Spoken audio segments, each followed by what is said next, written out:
जय मिथिला, हम सरोजा और अपने लोकनि देख रहल छी मिथिला तक न्यूज। आज के बता दी, मिथिला में चौड़चनक त्योहार बड़ धूमधाम से मनायल जाइत अछि। चौड़चन के चौठचंद्र सेहो कहल जाइत अछि। मिथिला में मनायल जाय वाला चौठचंद्र एहन त्योहार जाहि में चांद के पूजा बड़ धूमधाम से कयल जाइत अछि। मिथिला के अधिकांश त्योहार के अगर देखी त नाता प्रकृति से जुड़ल रहैत अछि। ई व्रत पुत्र के दीर्घायु के लेल कयल जाइत अछि। ई पाबनि करैत एगो पबनैतिन कहलथि कि चौड़चन के दिन मिथिला के जतेक महिला छथि पूरे दिन व्रत करैत छथि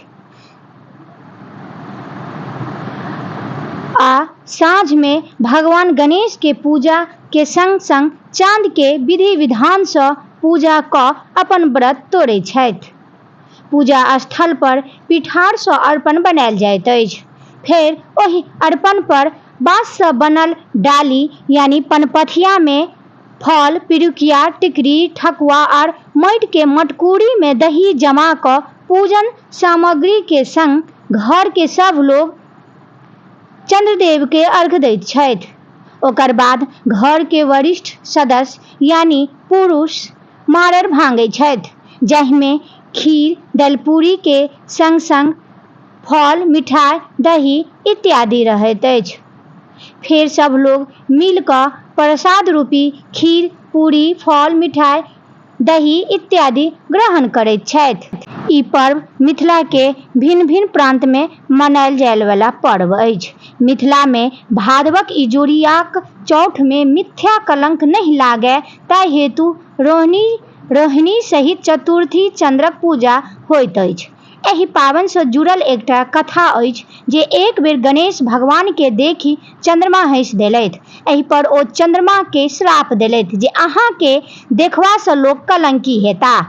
तखन चंद्रमा भादव शुक्ल चतुर्थी में गणेशक पूजा केलनि। ओ प्रसन्न भ कहलथिन, अहाँ निष्पाप छी।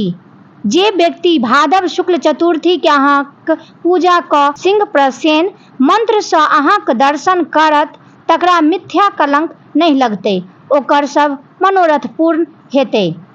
मिथिला के संस्कृति में प्रकृति के पूजा उपासना के विशेष महत्व अछि और एकर अपन वैज्ञानिक आधार अछि।